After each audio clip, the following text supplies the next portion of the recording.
Thank you so much, Alex. We are so delighted to have Dr. Katie Brown with us today for our next installation of our webinar, The Future of Health Data Innovation. Um, Dr. Brown is super accomplished. I'm just going to read her bio word for word because I don't want to miss a single thing. But she is a biomedical informaticist working at the intersection of state-of-the-art artificial intelligence and machine learning. She focuses on informatics for rural healthcare, which is a topic very near and dear to my heart, and optimizing AI ML systems for human collaboration. Her overarching goal as a researcher is to develop and evaluate AI and ML systems that promote equity in healthcare access and patient outcomes while maintaining and enhancing performance, robustness, and reliability. Currently, she is a T15 postdoctoral research fellow in the Department of Biomedical Informatics at Vanderbilt University Medical Center, and she received her BS in Computer Science in May of 2018, her MS in Computer Science in May 2021, and her PhD in Engineering Computer Science in August of 2023, all from Tennessee Technological University. She has served on the student editorial board of the Journal of the American Medical Informatics Association in the 2022-2024 cohort and is currently serving on the editorial board of JAMA in the 2025-2027 cohort. So we are so, again, honored to have Dr. Brown with us today. We're excited to learn from her. And again, for those of you who are just joining, I am Dr. Marie Maloney, Associate Professor in Informatics and Health Data Science. Alex has very thoughtfully posted the CME information for you, and we will try to save some question time at the end. So please go ahead and put your questions for Dr. Brown in the Q&A or in the chat for us. Dr. Brown, please take it away. Awesome. Thank you so much, Dr. Maloney. It is absolutely awesome to be here with you and to get to tell you a bit about the work that I've been working on with several wonderful mentors and colleagues. So I am Katie. Feel free to call me Katie, and I'm at Vanderbilt. So before I dive into the research itself, I actually want to tell you a little bit about my hometown. This is Cookeville, Tennessee. It is about an hour and a half east of Nashville. If you're familiar with, Nashville, Knoxville, Cookeville is perfectly in the middle of those two major cities.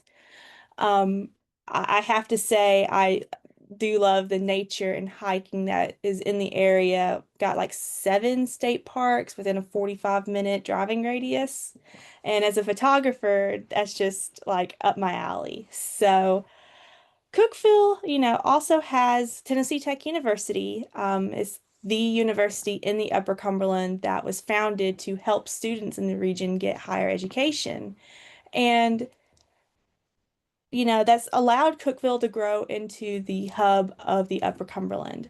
And so the Upper Cumberland is given in the blue counties. And for context, the black counties are outside of the UC, with the yellow star being where Nashville's at, yellow gold for Vanderbilt. Um, so this was the landscape of hospitals in 2010. Roughly, there was one hospital per county in the Upper Cumberland region, and it was very easy to get to healthcare. You normally wouldn't have to be transferred unless you had a rather acute or very life-threatening thing happening with you. However, since 2010, there have been 3 hospitals that closed, and the dots disappeared in chronological order of those hospital closures. And so we're seeing access to care in more rural and smaller communities diminish. And unfortunately, in relation to certain legislation that was passed earlier in the year, an analysis indicated that an additional 3 hospitals in the area are likely to close. And I want to point your attention to White County, just south of Putnam County. So, White County itself is also mostly rural. The hospital there has a geriatric mental health care facility, and that facility is very specialized in helping people with dementia find optimal treatment to help reduce the severity of their symptoms. and help transition into their families into having this disease. And so I really wanted to point out that not only the loss of specialty and urgent care, general and urgent care and emergency care, but also specialized care. Um, so all of this, I'm wanting to set the stage and really transition to how AI is being used to solve broad problems in healthcare. Very much related to the discussion of hospitalizations and hospital closures, is, being able to identify who would need extensive resources whenever they return home from an inpatient hospital stay. At Vanderbilt, I have a colleague who is working to use state-of-the-art AI to identify patients that are likely to have rare diseases and reduce that diagnostic odyssey. Even predicting respiratory failure that's very acute. And now we have generative AI that is being integrated into more and more electronic health systems, enabling doctors to hopefully extract new insights from their data. And at the forefront of these AI-based advancements is machine learning. And I just wanted to highlight a few papers um, displaying how state-of-the-art just machine learning itself is making predictions that can help people. Um, right now, very much in larger hospitals. So we're going to talk a lot more about how we can adapt these kinds of models to smaller health systems. But before we really dive into that, I want to motivate a little bit more about why we care about models transporting. Whenever we take a model that is developed at Vanderbilt, for example, at our Nashville hospital, we really shouldn't expect it to be able to transfer to a hospital associated with University of Miami or to a hospital associated with the California system of hospitals. So one reason that that happens is differences in the data sets. So there may be different distributions of features that for which the model is not prepared for.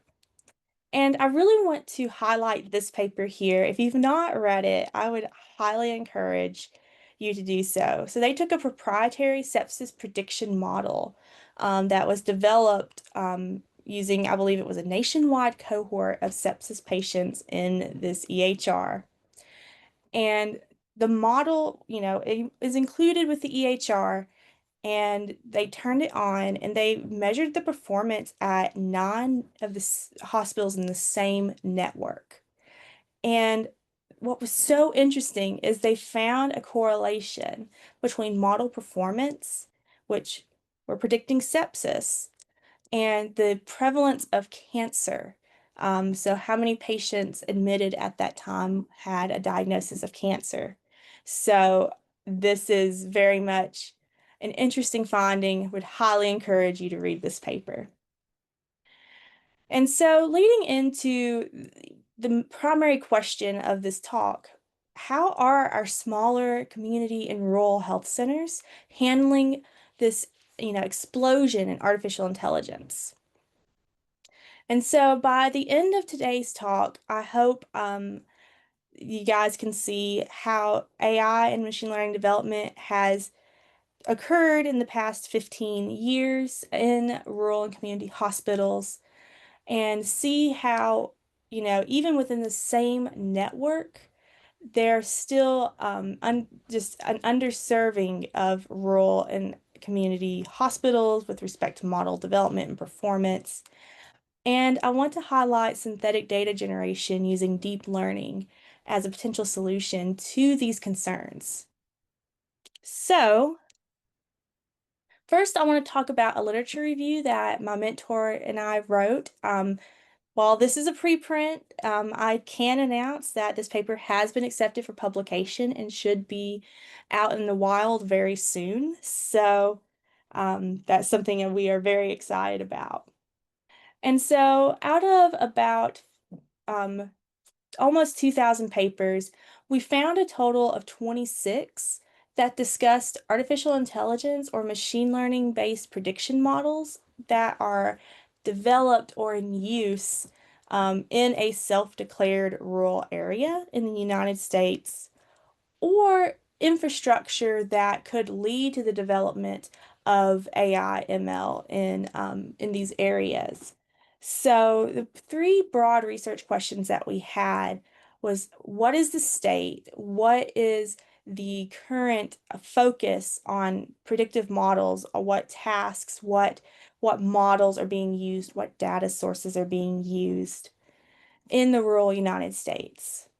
And then second, we wanted to look a bit more into how well defined rurality is in this type of research. And then finally, what challenges tended to be reported in this research. And so one thing I want to note going into this first slide is there is a well-documented disparity in outcomes for trauma, neurology, and cardiology patients in the rural US. And so, particularly with trauma or neurology, you have these golden windows of opportunity for which you want your patient to receive care. And, as you saw from the beginning of the talk, a lot of hospitals were closing, forcing a lot of transfers, which would effectively, shorten that window of opportunity. And so, one hypothesis that my mentor and I had going in was that these specialties would be the most studied in rural health AI. However, this ended up not being the case. So here are the three specialties I was just talking about. And while our sample size is small, which does ultimately limit some of our generalizability, um, this was actually very shocking to us. Um, Moving on, we also noticed that models that do not require as much computational resources were more frequently used. And so, a tree ensemble, you are building uh, even up to a couple of thousand of relative, possibly small decision trees, and combining those using averaging or a voting mechanism. Logistic and linear regressions, very, very straightforward statistical models, and decision trees being essentially a listing of if-then rules that map data to outcome. Deep learning was very not explored, only by one paper. And, this is not unexpected. Deep learning, you typically need GPUs to really effectively train on large health care data sources. And so, segueing into data, EHR data, particularly structured EHR data, was the most prevalent input that was used in these models. And so, clinical narrative text was only used in two papers. Another very intensive data source is images. And so pathology and radiology are both two medical specialties that are very image-based in the AI realm. And there were no papers in our review about pathology or radiology in the rural US. And so I think these all are playing together. You know, Lack of computational resources is dictating what data we can use for predictive modeling, which in turn may be very much informing where we are developing and researching models. As a model validation person, actually people, Sharon and I both are very, very passionate about robust evaluation of AI models. I was very shocked that there were two papers included in our analysis that had no comparison to a ground truth. These ended up being papers that would develop a model and then evaluate feature importance. Um, for example, through XAI, looking at which features contributed most to predictions. Um, Temporal data splitting and k-fold cross-validation are both very rigorous ways to validate models. Single holdout, so that's where you have just one split of training and test data. Um, I am personally a fan of if you're going to do a holdout set, do it as many times as you possibly can. Um, but we also saw some clinical trials, which was interesting. Now, talking about rurality, there are several definitions out there that can be used to define whether a region is rural or urban, and these definitions can change based on particularly what government agency is doing the defining. So, population density is many times used by USDA. You're going to see about 500 people per square mile. If your area has a lower population density than that, generally is going to be considered rural. The three on the far right here, the continuum code, commuting area, and influence code, are all 1 to 9 scales, where one typically indicates very urban, and 9 indicates very rural. And there's usually a cutoff point, or between usually 3 and 4, that's used to make the decision between rural and urban. And so I've kind of delayed talking about the FQHC status of a hospital. And that is actually not a subjective way we can measure reality. There can be FQHC hospitals, and there frequently are, and that's for federally qualified health center.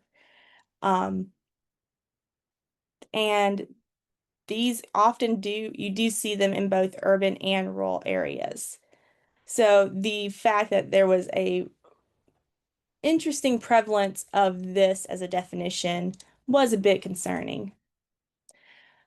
Data volume is a central limiting factor, and so we collected these challenges from the discussion and limitation sections of the papers, and across predictive AI and infrastructure, we see that 13 of those 26 papers mention not having a reliable data source. So to wrap up this talk about the state of the literature, I wanted to show you a cumulative trend chart by the year published and whether it was a predictive AI contribution or an infrastructure contribution. So starting out in 2012, that was our inclusion date, predictive machine learning, was first out of the gate and surpassed the infrastructure literature. However, from 2014 to about 2020, 2021, we see infrastructure outpace predictive machine learning. And then finally, moving particularly as literature and research related to the COVID-19 pandemic was being published, then we started seeing predictive machine learning really ramp up in speed and prevalence in this space. And so we do include a discussion on how rural areas are typically slower at adopting new technologies if you look at the diffusion of innovations theory. And to me, there's a lot of similarities in the adoption of predictive ML and infrastructure and the historical adoption of the electronic health records in urban and rural areas. So I would really encourage you to read up on both of that and the diffusion of innovation theory, because it's just so interesting to me.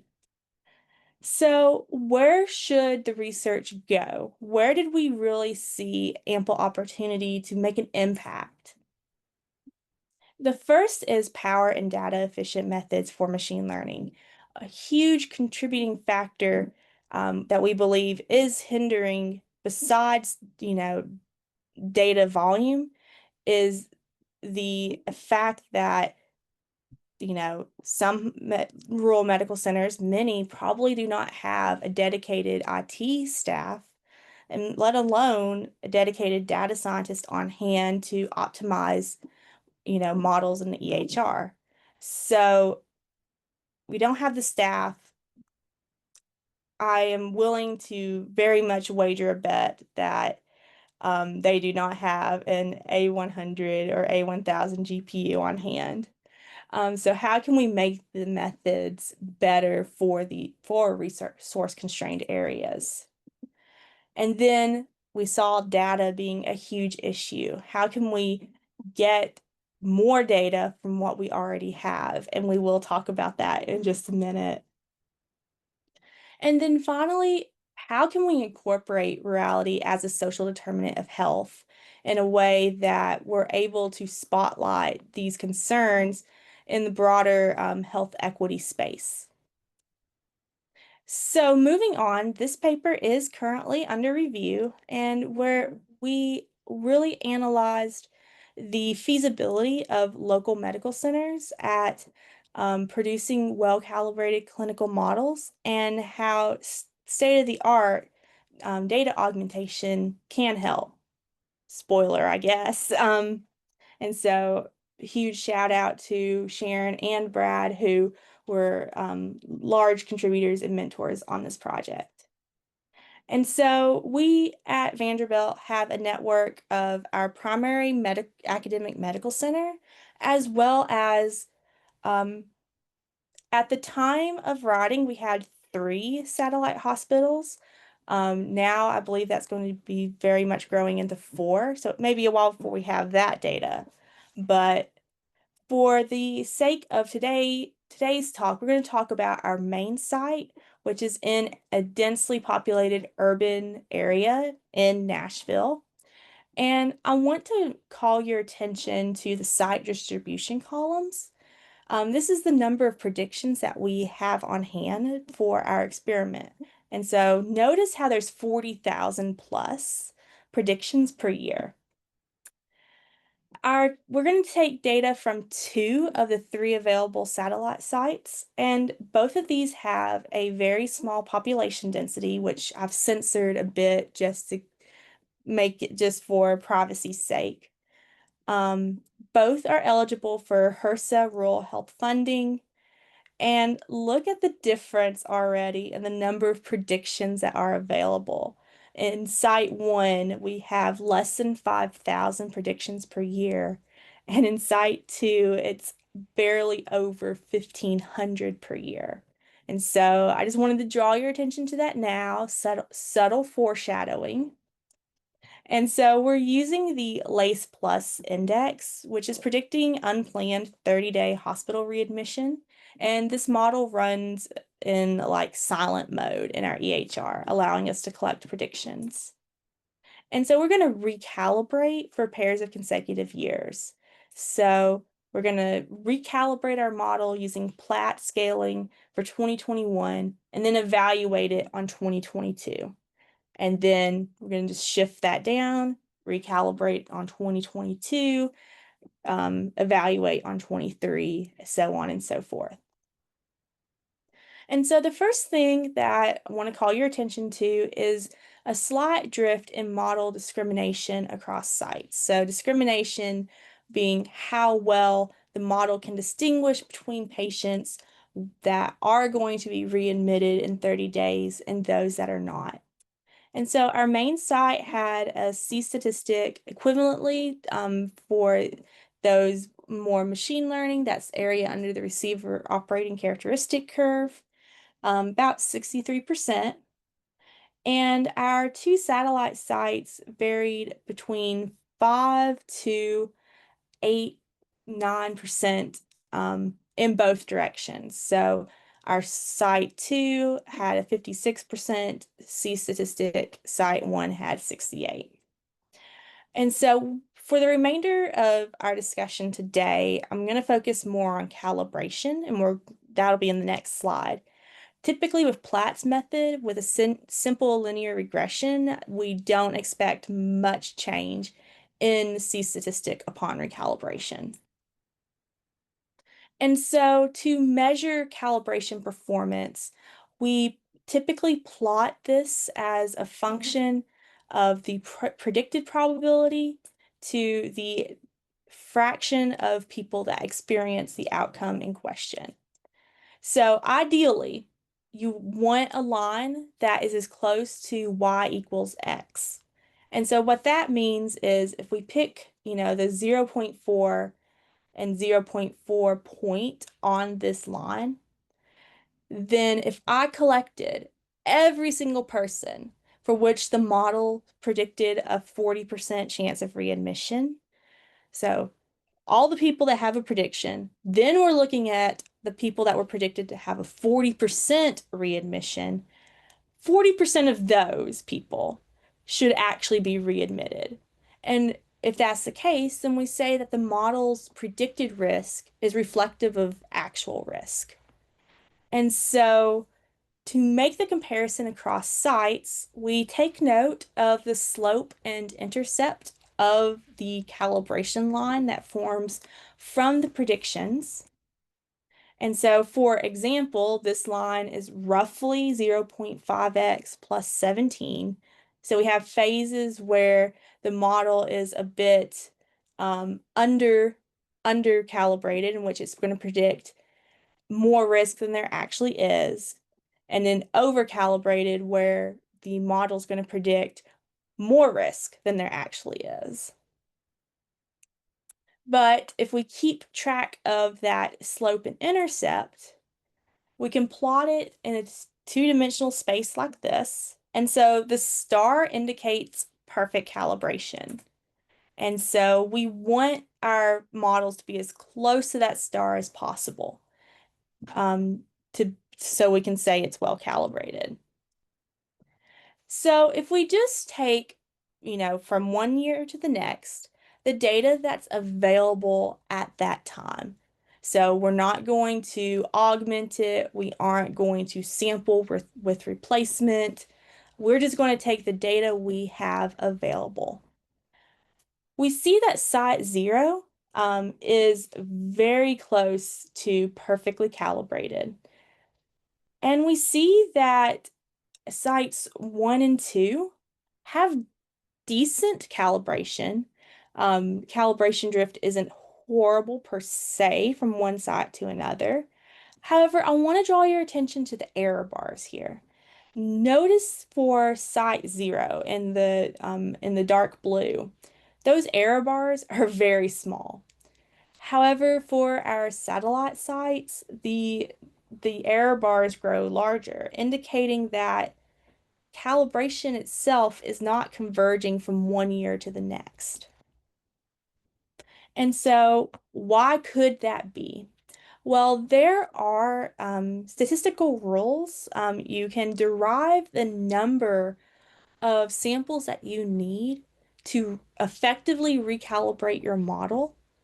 It's basically it's an R package, implemented as an R package, and it's numerical simulations. And so for the model that we have, and for the performance that it gives us, we can see that we need between 14,000 and 15,500 samples at each site to facilitate an effective recalibration of the model. And so remember how I really tried to drive home the point earlier of how our sites had different sizes. So our main site has 42,000 roughly average samples per year that can be used for recalibration in our experiments. And so I like to say it has data for days. But we have plenty of data to facilitate that recalibration. For sites 1 and 2, we see a drastic drop off. We have between 900 and 3,200 samples available, which vastly is far from the number that we estimate is required. So what if we just sampled the available data with replacement to meet the sample size requirement? And so that's what we see here. And while site one is able to get closer to ideal calibration, that doesn't help with site two, and we still have the problem with our error bars growing to be too large, too large for comfort. So, just a last ditch attempt to try to get the data we have working. What if we combine data across all the possible sites? And so each satellite hospital would send their data to the main hospital, and the main hospital would combine the entire data pool and recalibrate the model and send that model back to the satellite hospitals. That should allow us to have the number of samples necessary. However, while, this helps our main site, it also does reduce the um, error bars for our satellite sites. However, we're still struggling to meet calibration and get those satellite sites back close to the ideal star. So, if you are familiar at all with Dr. Mallon's work, he is got a lot of students and he's very interested in synthetic data generation. And sitting in on those lab meetings, it sparked the question, can we use synthetic data generation to fill in the gap of the model of the data volumes for model recalibration? And so for this, we decided to use a publicly available multi-site ICU database, and this is the eICU data. Um, and we have admissions from 2014 and 2015 across a total of 208 sites in the United States. So each site, we know the number of beds and the U.S. Census region, South, Northeast, Midwest, or West. We don't have any more granular detail the about where each site is located within the census region. So unfortunately, we do lose any indication of rurality. Um, so that allows us to really use this data set to focus on the applicability and possibility of using synthetic data generation. And so we run both for the Northeast and the Southern regions in this database. We do run two experiments, and the first is the one I'm going to talk about today for the Northeast region. And so, what we're going to do to keep our number of sites manageable is to create 4 sites in the region by aggregating all of the sites of the same size or in the same size category. So all of the hospitals with more than 500 beds are designated as our primary site for the region. And then we just move down until we are at less than 100. And so we're going to use our 2014 data to train our machine learning model and our 2015 data to validate. And so the eICU database has the features available to recreate the Apache model for deterioration prediction. And so we opted to use CatBoost to recreate this model. And I'm a big fan of CatBoost. It's typically one of the highest performing gradient boosting tree libraries. And if you are familiar with explainable AI or uncertainty quantification, these are built in to be native to this library, which I think is wonderful from a interpretability perspective. But also, I want to point out to keep this as realistic as possible, we wanted to choose a model that was somewhat resource conscious. Deep learning is typically associated with GPU-based training that gradient boosting trees do not require. They can benefit from it, but it's not as much of a requirement. And so when we went at this experiment, we wanted to be as realistic as possible. We wanted to think through all the possible ways, that data augmentation could occur. And so the first scenario, we're going to make the assumption that our local sites, they have access to computational resources and they could handle the synthetic data generation themselves. And so we can visualize this. Here are our four sites. And, the main hospital has the model and they've trained it initially. They're going to send it to the satellite hospitals. And then the satellite hospitals are going to generate the synthetic data and recalibrate locally.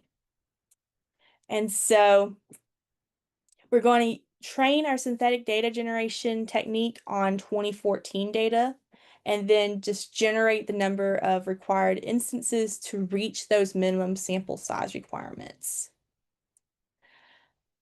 Realistically, though, we can't stop there. There are going to be many hospitals that do not have the staff or compute necessary to perform their own synthetic data generation.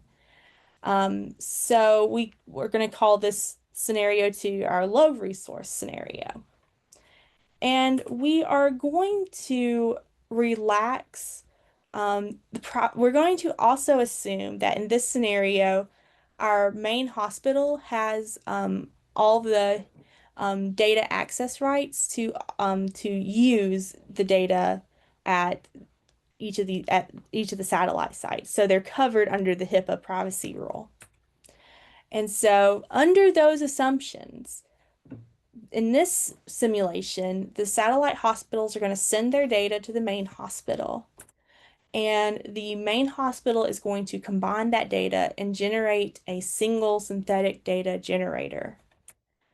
And then the main hospital is going to send synthetic data to each site for recalibration. And so, since we assume recalibration occurs with linear regression, for the sake of discussion, that could occur either at the main hospital and the model is sent or at the satellite hospitals themselves. And so, to ensure that the data that's generated actually is relevant to each site, we're going to conditionally generate the data. And so when it comes time to prompt for data points, we're going to basically tell the generator that the one thing it has to do is make sure that the data it generates matches site 2. Um, so make data that looks like what you would see from site 2. And that I can get into like the gritty details about how that happens mathematically, but that is how we try to keep the data generation matching the sites as closely as possible. So we used two deep learning based synthetic data generation techniques, and I wanted to walk through them super quickly. And so a general adversarial network essentially has two models basically dueling each other. I mean, that is really the best way to describe it. So given a random variable, and this is where site information would be told to the generator, we're going to have this model that generates a synthetic data instance. Now, that synthetic data instance is going to go to a discriminator model. And the discriminator's model's job is to be able to tell if the data is real or fake. And so, depending on what the discriminator says and the actual, is it real, is it fake, that goes back into the generator for training. So, all of the data comes from the generator. However, it takes this double model architecture um, to get the generator to be as realistic as possible. The other technique we use is called variational autoencoders. And so I'm going to drop variational for a second and just very quickly run through what an autoencoder is. Um, and the best way to really explain this is like with the MNIST data. So we have this digit of a 5, and this is going to be a neural network. And the neural network is basically going to have this number of neurons decrease across multiple layers until we have a pretty flat representation of the data.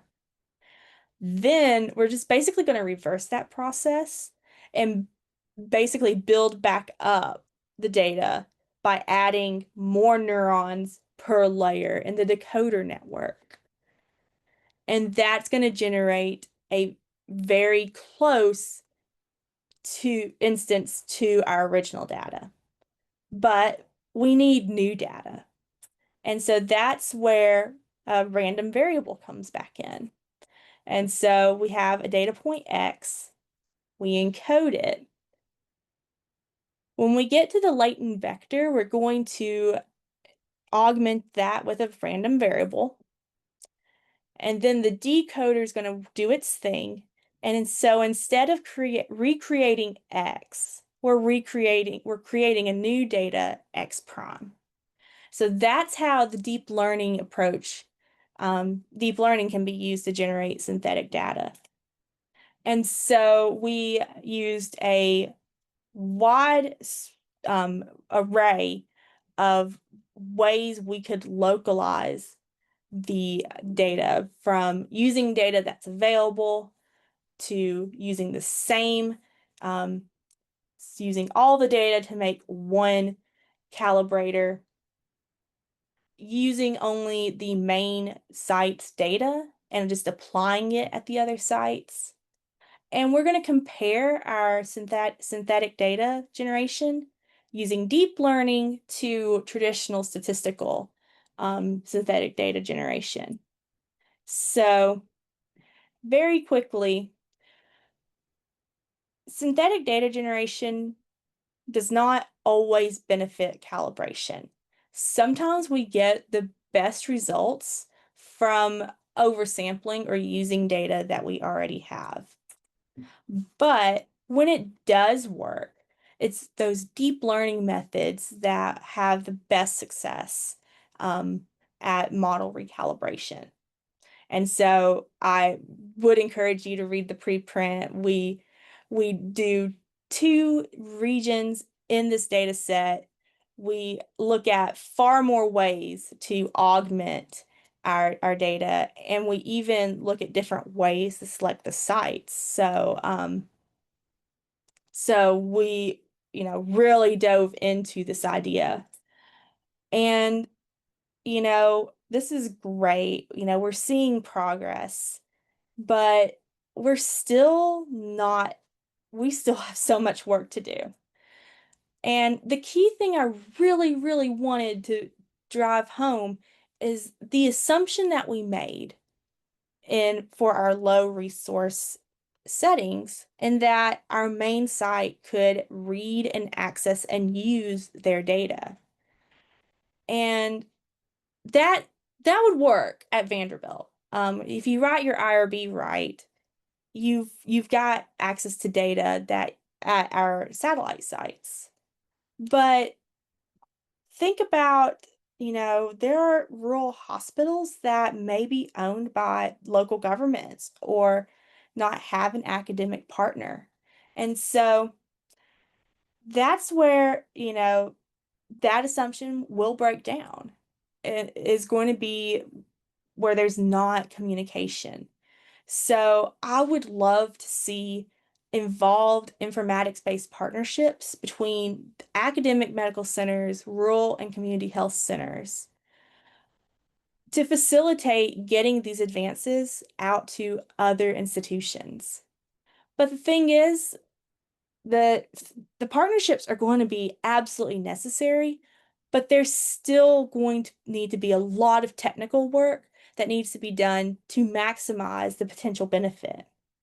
And so I want to talk very quickly about what others have done and how it's kind of helped us shape our research. And so this is a PhD student in our department.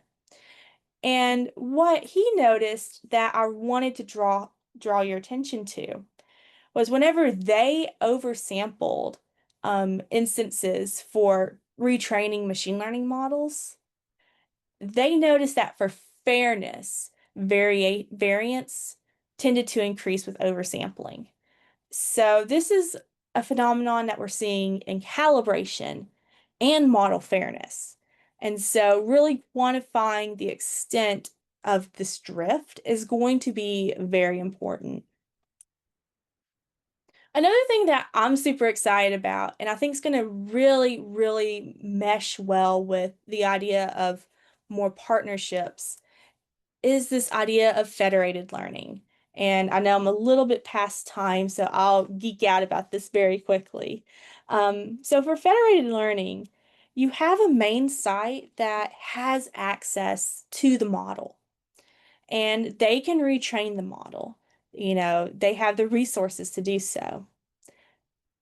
Instead of requesting data from satellite sites, they're going to go ahead and send their model. So much like what we saw earlier. And the data is going to stay with its site. Data is never going to get sent around because each satellite site is going to run the model and send back only the information necessary to update the main site's model. So you've got this back and forth communication between the sites. And so I am so excited um, to to look into this more because I think this is going to be a key technology that helps get um, get machine learning more in the hands and better in the hands and optimally in the hands of more patients and rural patients and smaller medical centers. So just to wrap this all up, we can see that the rural medical centers, even those that were associated with large medical centers, struggle with patient volume. And so that echoes back all the way back to the literature review, where this was noted in like half the papers. And so while we were successful with synthetic data generation, we're not finished yet. And we need to make sure that we improve the quality of data augmentation and didn't even really get a chance to talk about the energy usage and the computational requirement of these methods. So there's still so much work to be done for all of this. And so huge shout out to the co-authors on these papers as well as our funding resources. Here are the links to the preprints if you're interested in reading them. And that is all I have.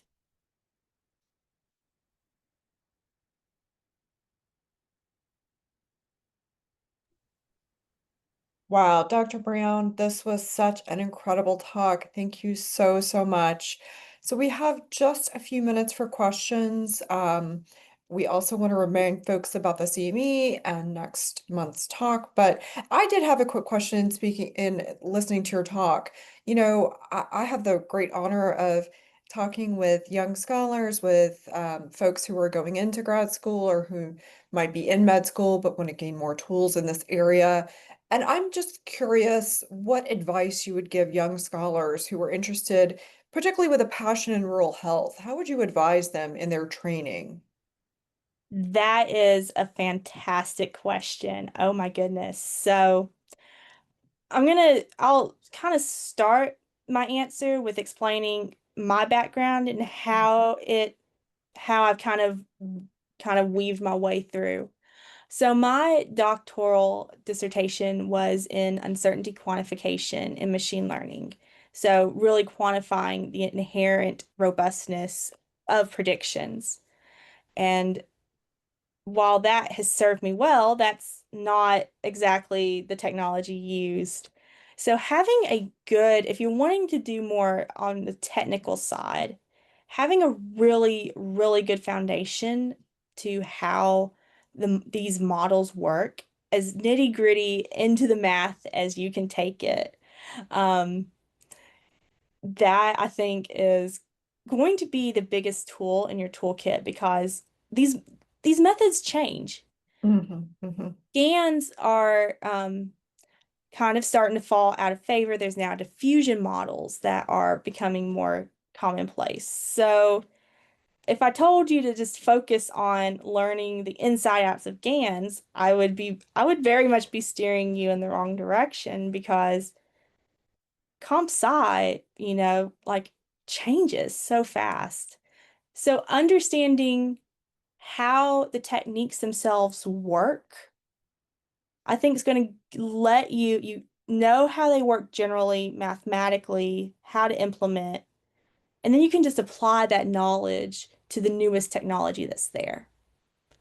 Mm. If that, I don't, if that, I don't know if that, I kind of rambled a little bit on that answer, so I'm happy to clarify. No, I didn't find it rambling at all. I think it's very important for us to understand how you were trained and the strengths that you've brought to your current program of research, as well as having the context that you do now of, oh gosh, these things are changing quickly. I might advise X or Y. I think that's really helpful for young scholars to know. And I just want to say that I love that you're bringing these important technologies to these incredibly time-sensitive problems. As you mentioned at the beginning of your talk, we are seeing changes in policy that are impacting rural hospitals disproportionately. So I just want to congratulate you on this incredibly important and exciting research topic. And Thank we can't you. wait to see your papers continue to Thank come you. out. And since we just have a couple minutes left, if it's okay, I'll turn it over to Alex so he can remind us of some important facets of today's talk as well as upcoming. But thank you again, Dr. Brown. We are Yes, thank so, you for so having delighted. me. This was wonderful. I really appreciate it. So thank you. Thank you.